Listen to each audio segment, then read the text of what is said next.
Hi, my name's Ron. I like to build pop culture related stuff, either because it brings back nostalgia, or because it's fun, or because I see it in the movies or TV and I feel like I want to make it so I can experience it. In this video, I want to talk about an early inspiration for me as a kid, a big robot called Mazinger Z. When I was little, my brother and I watched the Spanish dub cartoons, we had some toys, and we even had Spanish versions of some of the books. My brother's birthday's coming up, so of course I want to buy him something Mazinger related, but when I go to look at how much products cost, it's way too expensive, or they're too small for the price. There are also modern Mazinger products out there, but they're all variants of the original, so they're not as cool for us. So I decided to make something for him, and in this video I'm going to show you my process and also tell you a little bit about who Mazinger Z is, because you probably don't know. So when I saw this illustration on the back of the Mazinger book of him stepping out, it led to the idea of creating something like a maquette, but something that hangs on the wall instead. It's 2025, and while the art is cool and still holds up, I don't want the pose to look like Mazinger stepping out of a shower or something. So I started drawing up some different ideas.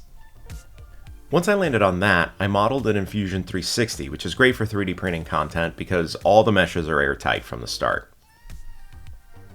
I didn't realize how old Mazinger really is. I watched it as a kid in Puerto Rico in the 80s, but it turns out this animation was created in the early 70s by a man named Go Nagai. After building Mazinger in a neutral pose, I duplicated him and am now putting him in the pose that I want to print out.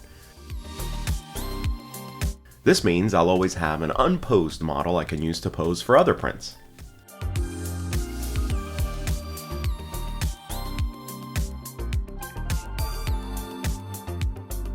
I didn't want this hanging maquette to be a hazard, so I did some foreshortening by essentially squashing him in one direction.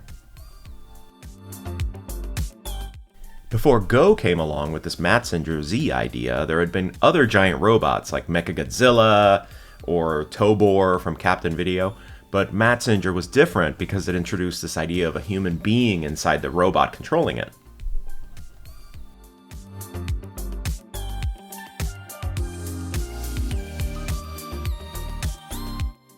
Mazinger Z is controlled by this awesome head of hair inside this flyer that lands on Mazinger Z's noggin. His name was Koji. Koji is the grandson of Mazinger Z's inventor, Professor Kabuto, who created Mazinger as a secret weapon against the forces of, wait for it, Dr. Hell. Side note, these flyer pieces are the smallest parts of this model, so I had to base my scale on what I could make here that would hold up. If I got too small, it would not be legible as the flyer. I made an early decision to make Mazinger big in order for the flyer to be perfectly readable with all the details. But when my wife saw it, she warned me that she thought it might be a little too big. My brother lives in Texas, so I would have to fly there with it.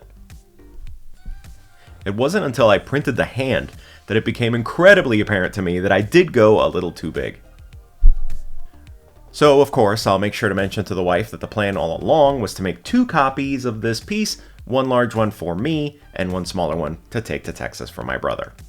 Anyways, back to the story. So, needless to say, Go Nagai changed everything with this mech suit idea.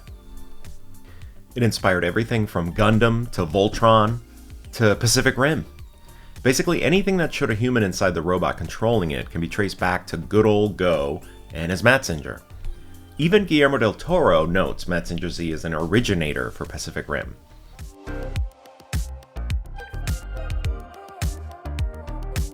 This piece goes on Mazinger's head and is where the flyer lands.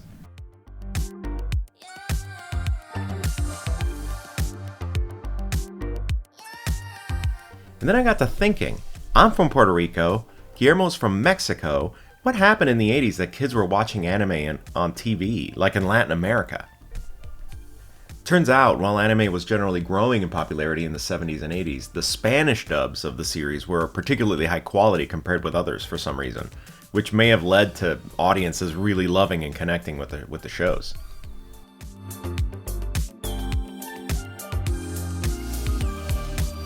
I love and hate my airbrush. I spend as much time troubleshooting as I do painting.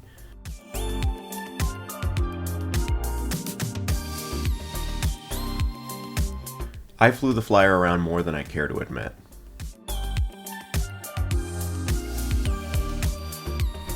One thing that I should mention is that my model has a 3D modeled frame around it, which annoys me to print since it's just a bunch of straight edges and it takes up a lot of material. I should just make it out of wood. But I don't have forever to make my gift, so I'm just gonna do it this time. For the bigger model that I'm keeping, I'll build the frame out of wood later.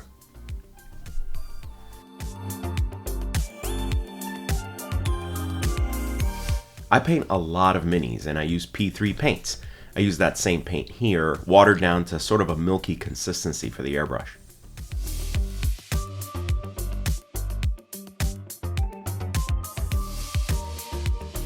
By the way, the characters on Mazinger Z were pretty memorable too.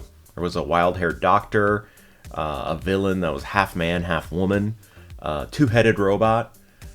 Mazinger also had a robot ally modeled after a female body that fired its chest at the enemy. Very impressive, but not as impressive as the great variety of weapons that Mazinger had at his disposal. He had laser eyes, and ear spikes, his wind-blowing mouth grill, his heat beam chest fins, and I think he had a sword.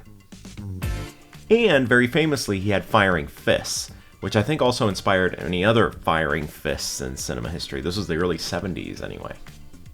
Oh, and the pilot could call upon this red flyer attachment that he would meet in midair that allowed him to fly.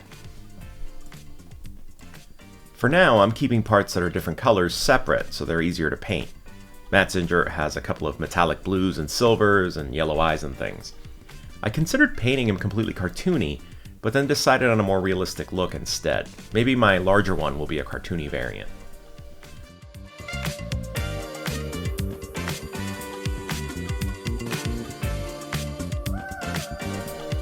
When gluing parts together, I always roughen up the surface and then score it with an X-Acto to make sure the glue bonds well, plastic to plastic.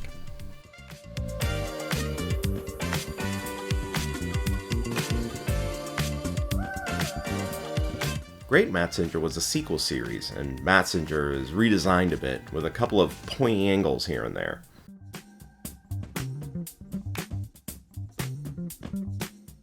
This time, Great Mazinger was built stronger in order to fight the Mycenae Empire, led by the Great General of Darkness and his battle beasts.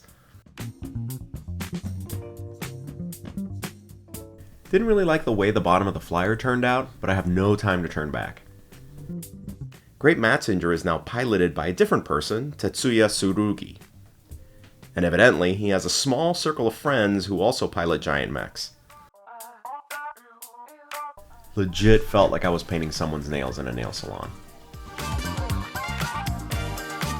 I was able to draw on my miniature painting skills to get into all the nooks and crannies. To tie back to the poster wall art angle, I decided to print Mazinger Z in Japanese to put over his body, which helps me cover up the seam in his torso.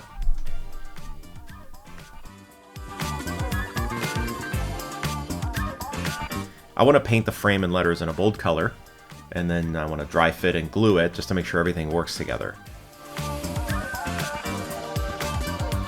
It's about here that I decided I could make the letters two-tone by painting the sides yellow and keeping the fronts red for additional contrast.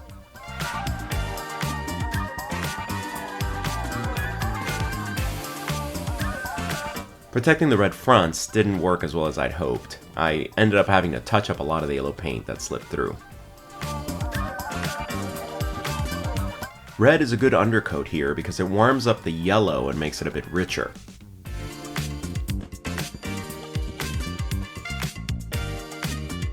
Later in the 70s, there was a spin-off called Grendizer, where the robot is from outer space and lands on Earth. I never really got into it. It was just weird to see Grendizer sort of turn into a flying saucer. It wasn't exciting looking to me as a kid.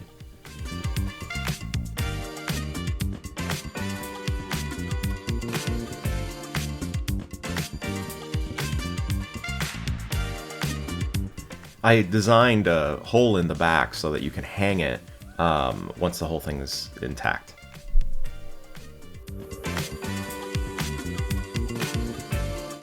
I always pictured the frame and the background in a fun anime color to kind of call back to the 70s when Mazinger was designed.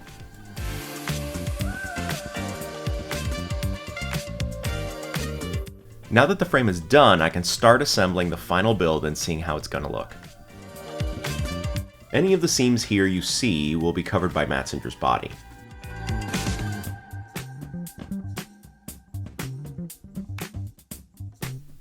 I'm always super eager to see my models built, so the moment I can, I start gluing parts together. All of the letters were designed to fit snugly around Mazinger's midsection, so I had to make sure they fit as originally positioned on the 3D model.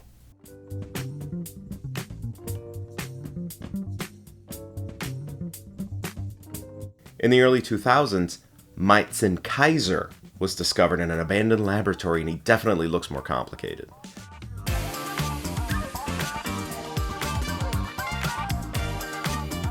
Here you can see me scoring the letter and the body where the letter will be glued.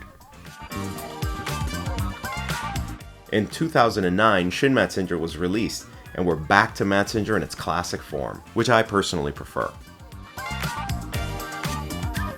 Whenever I 3D print something that will be a tight fit, I give it plenty of room in the digital model so that the tolerances aren't perfect and make it way too tight for actual assembly. Okay, now I have these letters and I want them to pop, but they're really going to need some help against such a dynamic pose. So I added these white letter fronts to add contrast and draw the eye to the title. Plus, the letters now have an additional fun 3D feature. My PLA material of choice is white, so I just put these on unpainted.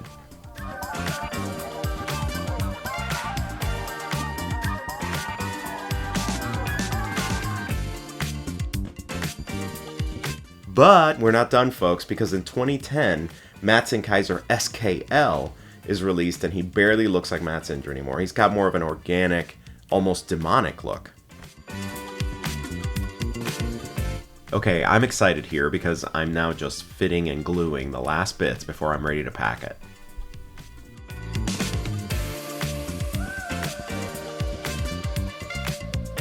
Okay, what do you think? I think he's gonna love it. For traveling, I couldn't glue the entire arm on, so I kept it separate, assuming that people can buy super glue in Texas. And into my suitcase it goes, and off to Texas.